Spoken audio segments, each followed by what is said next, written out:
Okay, जिंकलो रे राजा हो आपण. मनोज जरांगेंच्या 8 पैकी 6 मागण्या सरकारकडून मान्य. हैदराबाद गॅझेटियरच्या अंमलबजावणीचा GR.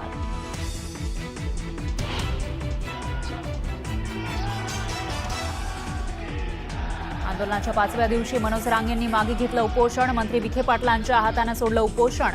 जरांगेंच्या डोळ्यात पाणी. मराठा समाजाच्या हिताचा तोडगा निघाला तर ओबीसींच्या आरक्षणात घुसखोरी होणार नाही. मुख्यमंत्र्यांची प्रतिक्रिया.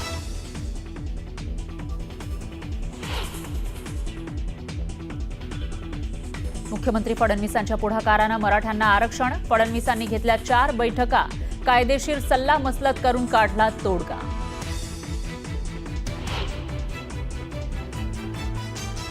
मराठा आणि कुणबी एकच असल्याचा GR काढण्यासाठी सरकारला 2 महिन्यांचा वेळ तर सातारा गॅझेटियरसाठी सरकारला महिनाभराचा वेळ दिल्याची जरांगेंची माहिती. मागण्या मान्य झाल्यानंतर मुंबईमध्ये मराठा आंदोलकांचा जल्लोष. जरांगेंच्या नावाच्या घोषणा देत आंदोलकांचं सेलिब्रेशन. आंदोलकांना अश्रू अनावर.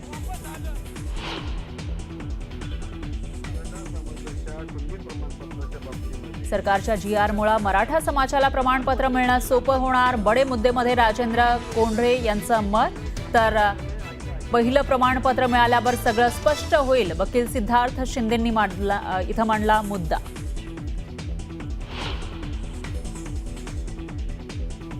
ओबीसी आरक्षणाच्या नरड्याला नख लागला. ओबीसी नेते लक्ष्मण हाकेंचा बडे मुद्देमध्ये आरोप. तर पैसे दिल्याशिवाय व्हॅलिडिटी होत नाही. प्राध्यापक रवींद्र बनसोड यांनी वेधलं लक्ष.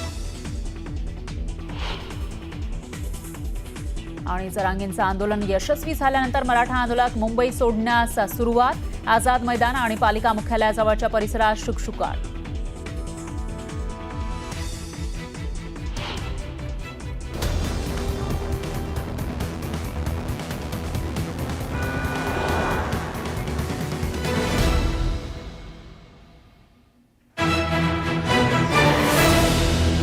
नमस्कार, मी फराह खान. तुम्ही बघता महाराष्ट्राचा number 1 Marathi news channel news 18 Lokmat. आणि बुलेटिनच्या सुरुवातीला आजची सगळ्यात मोठी बातमी आपण बघणार आहोत. मागील 5 दिवसांपासून उपोषण करणारे मनोज जरांगे पाटील यांनी आज उपोषण सोडलेलं आहे आणि गुलाल आपलाच असं म्हणत ते माघारी फिरले. याविषयीच्या बातम्या आपण या सेगमेंटमध्ये बघूयात.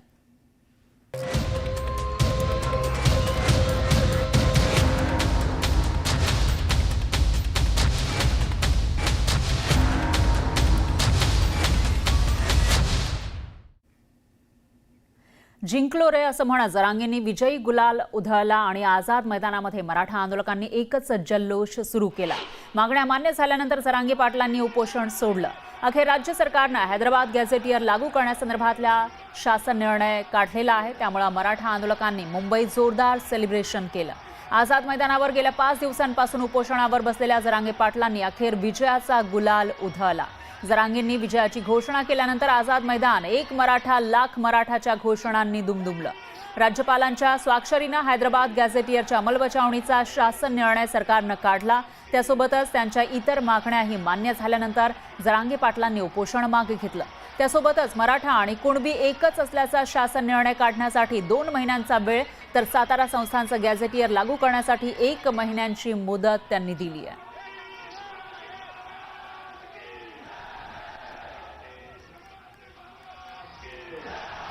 दरम्यान जरांगे पाटलांच्या कोणकोणत्या मागण्या मान्य करण्यात आल्या आहेत ते आपण बघूयात ग्राफिक्सच्या माध्यमातून. एक म्हणजे हैदराबाद गॅझेटियरची अंमलबजावणी करणार असल्याचं जी मागणी होती ती मान्य झालेली आहे. याशिवाय आंदोलनातील मृतांच्या वारसांना आर्थिक मदत द्यावी अशी मागणी होती तीही मान्य झाली आहे. आंदोलनातील मृतांच्या वारसांना शासकीय नोकरी देण्याची मागणी होती ती सुद्धा मान्य करण्यात आली आहे. तर मराठा आंदोलकांवरील केसेस मागे घेण्याची एक मागणी होती ही मागणीही मान्य झाली. आणि याशिवाय प्रलंबित जात पडताळणीला मान्यता देण्यात आलेली आहे ही मागणी मान्य झाली आहे. तर सातारा गॅझेट अंमलबजावणीसाठी 1 महिन्याची मुदत देण्यात आली आहे घेतलेली आहे. आणि त्याचबरोबर मराठा कुणबी एकच शासन निर्णयासाठी 2 महिन्यांची मुदत घेतलेली आहे.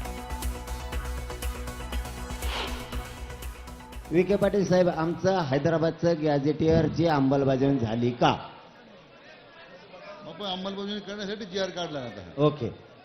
जी आर याच्यासाठी काढलाय की अंमलबजावणी करायसाठी एक प्रश्न. दुसरा ऐका, गॅजेटियर मधील नोंदीच्या आधारे आम्हाला कुणबी प्रमाणपत्र आता दिले जाणार का? बरोबर.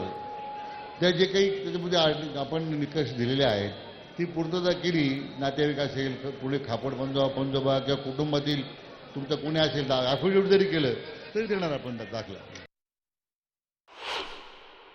एक चांगला तोडगा, मराठा समाजाच्या हिताचा तोडगा आज मंत्रिमंडळ उपसमितीने काढला आणि त्यामुळे जे काही उपोषण चालू होतं ते उपोषण आता संपवण्यात आलेलं आहे. खरं म्हणजे हैदराबाद गॅझेट लागू करण्याकरता आमची सुरुवातीपासून तयारी होती, पण त्यातला महत्त्वाचा विषय असा होता की त्या ठिकाणी श्री मनोज जरांगे पाटील यांची जी मागणी होती सरसकटची, त्याच्यामध्ये कायदेशीर अडचणी होत्या. आपल्या कायद्याप्रमाणे आणि देशाच्या संविधानाप्रमाणे आरक्षण हे समूहाला नसतं, ते व्यक्तीला मिळत असतं आणि त्या व्यक्तीने ते क्लेम करायचं असतं. आणि म्हणूनच अशा प्रकारे सरसकट करता येणार नाही, ते कायद्याच्या पातळीवर टिकणार नाही. आणि त्यांनी देखील काल ती भूमिका समजून घेतली, स्वीकारली आणि त्यांनी सांगितलं जर कायद्यात सरसकट बसत नसेल तर सरसकट करू नका. आणि मला असं वाटतं की त्यातनं हा जो काही एक स्टेलमेट होता तो स्टेलमेट मागे झाला.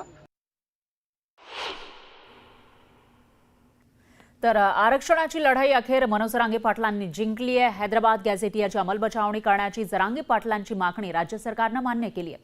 त्यामुळे मराठवाड्यामधील मराठा समाजाला मोठा दिलासा मिळणार आहे.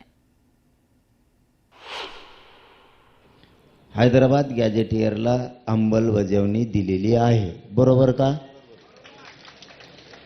अंमलबजावणी करण्याच्या सूचना निर्णय आपण केलेला. छत्रपती संभाजी महाराज की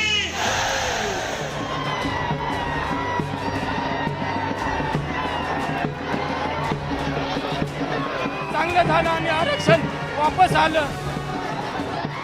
जरांगे पाटलांच्या आंदोलनाला ऐतिहासिक यश मिळालंय. आरक्षणाची लढाई जिंकल्यानं आझाद मैदानात राज्यभरातून आलेल्या लाखो मराठा आंदोलकांनी जल्लोष केला. जरांगे पाटलांच्या 8 पैकी 6 मागण्या मान्य करण्यात आल्या. राज्य सरकारनंही हैदराबाद गॅझेटियरची अंमलबजावणी करण्याचा GR काढला. मराठा आरक्षण उपसमितीनं तयार केलेल्या मसुद्याप्रमाणे राज्य सरकारनं GR काढला. जरांगेंनी या मसुद्याला मान्यता दिली होती. हैदराबाद गॅझेटियरची अंमलबजावणी करण्याची मागणी जरांगे पाटलांनी मागील 2 वर्षापासून सातत्यानं केली. मराठवाड्यातल्या मराठा समाजाला आरक्षण देण्यासाठी हैदराबाद गॅझेटियर हाच एकमेव पर्याय असल्याचं जरांगे पाटलांनी वारंवार सांगितलं. अखेर राज्य सरकारनं जरांगे पाटलांचं म्हणणं मान्य केलं. थोडक्यात आपल्या गावरान भाषेत सांगायचं ठरलं, हैदराबाद गॅजेटियरला अंमलबजावणी दिलेली आहे, बरोबर का? अंमलबजावणी करण्याच्या सूचना निर्णय आपण केलेला आहे. पटलं का सगळ्याला? अंमलबजावणी दिलेली आहे. अनेक वर्षांची मागणी मान्य झाल्यानं आझाद मैदानात आलेल्या मराठा आंदोलकांनी आनंद व्यक्त केला. मुंबईला आल्यामुळं मी माझ्या लेकरा बाळांना विचारलं, बाळा मी तुला काय आणू मुंबईहून काय आणू? माझं लेकरू म्हणलं मला काही आणू नका पप्पा, फक्त मला आरक्षण घेऊन या, असं माझ्या लहान लेकरांनी मला सांगितलं घरून. मी त्या हेतून इथपर्यंत आलो की असा गगनात मावून असा आनंद झालाय साहेब. मी आत्ताच माझ्या लेकरांना आत्ता फोनवर बोललो, लेकरं सध्या फोनवर रडत होते, साहेब पप्पा गेल्यामुळं तुम्ही चांगलं झालं आणि आरक्षण वापस आलं आणि तुम्ही आरक्षण घेऊन आलात असं लेकरं माझे म्हणाले मला. साहेब मनोज जरांगे यांच्या बेमुदत उपोषणाच्या 5व्या दिवशी उपसमितीचे अध्यक्ष राधाकृष्ण विखे पाटील आणि इतर सदस्यांनी आझाद मैदानात जाऊन मनोज जरांगेंची भेट घेतली. सरकार सकारात्मक असल्याचं विखे पाटलांनी सांगितलं. राज्य सरकारच्या वतीने माननीय जरांगे पाटील साहेबांचं मनापासून या ठिकाणी अभिनंदन करतो आणि आभार व्यक्त करतो. की आपल्या या मराठा बांधवांच्या लढ्याचं नेतृत्व करताना अतिशय निस्पृह आणि निस्वार्थी पद्धतीनं त्यांनी आजचा हा दिवस आपल्या सर्वांना दाखवलेला आहे. जरांगे पाटलांच्या कोणत्या मागण्या राज्य सरकारनं मान्य केल्या त्यावर एक नजर टाकूया. हैदराबाद संस्थांच्या गॅझेटियरची अंमलबजावणी केली जाणार. 1 महिन्यात सातारा गॅझेटियरबाबत अंमलबजावणी केली जाणार. मराठा आंदोलकांवरील केसेस मागे घेण्याचा GR काढणार. 58 लाख कुणबी नोंदींचा रेकॉर्ड ग्रामपंचायतींवर लावणार. बलिदान दिलेल्यांच्या कुटुंबाला एका आठवड्यात मदत दिली जाणार आणि मराठा आंदोलकांवरचा दंड मागे घेतला जाणार आहे. जरांगे पाटलांनी मराठवाड्यातल्या लाखो मराठ्यांना दिलासा देण्याचं काम केलंय. मराठवाड्यातील मराठा समाजाची मागणी पूर्ण करण्यासाठी जरांगे पाटलांनी जीवाची बाजी लावली आणि त्यामुळे सामान्य कुटुंबातला गोळा भाबडा माणूस मराठवाड्यातला मराठा समाजाचा हिरो बनला आणि त्याच हिरोनं आरक्षणाचं हॅपी एंडिंग केलंय. संतोष गोरे, न्यूज 18 लोकमत, मुंबई. मराठा आरक्षणासाठी मनोज जरांगे पाटील यांनी मुंबईच्या आझाद मैदानावर सुरू केलेल्या आंदोलनावर 5व्या दिवशी यशस्वी तोडगा निघाला आणि जरांगे पाटलांनी आपलं उपोषण आंदोलन मागे घेतलं. पण या सगळ्या घडामोडीमध्ये मुख्यमंत्री फडणवीसांनी पडद्यामागे राहून सातत्यानं कायदेशीर सल्लामसलत केली. राज्याचे महाधिवक्ता आणि मराठा आरक्षण मंत्रिमंडळ उपसमितीच्या 4 बैठका घेतल्या. त्यानंतर जरांगे पाटलांच्या मागण्यांच्या अनुषंगानं मसुदा तयार केला.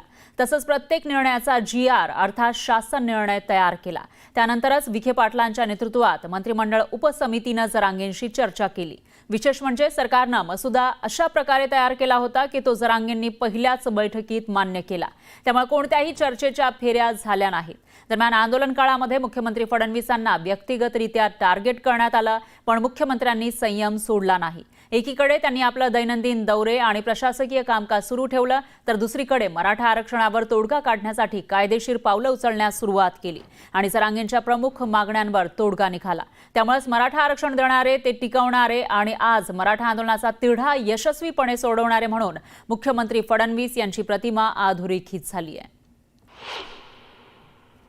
जेव्हा टीका झाली त्याही वेळेस मी विचलित झालो नाही, कारण माझ्यासमोर एकच ध्येय होतं की समाजाला न्याय द्यायचा आहे आणि तो न्याय देताना 2 समाज एकमेकासमोर येणार नाहीत, 2 समाजामध्ये तेढ निर्माण होणार नाही, 2 समाजामध्ये याला दिलं म्हणून त्याच्यात अन्यायाची भावना तयार होणार नाही. अशा प्रकारचा निर्णय आपल्याला करावा लागेल, कायदेशीर निर्णय करावा लागेल. आणि म्हणून या संदर्भात जे जे काही कायदेशीर आहे त्याचा सगळा अभ्यास करून आम्ही हा निर्णय घेतलेला आहे. मला दोष दिले, शिव्या दिल्या, तरीही मी समाजाकरता काम कालही करत होतो, आजही करतो, उद्याही करत राहील. मराठा समाज असो, OBC समाज असो की महाराष्ट्रातला कुठलाही समाज असो, प्रत्येक समाजाकरता काम करणं हे माझं मी कर्तव्य समजतो. त्या कर्तव्यात कधी शिव्या मिळतात, कधी तुम्हाला फुलांचे हार देखील मिळतात.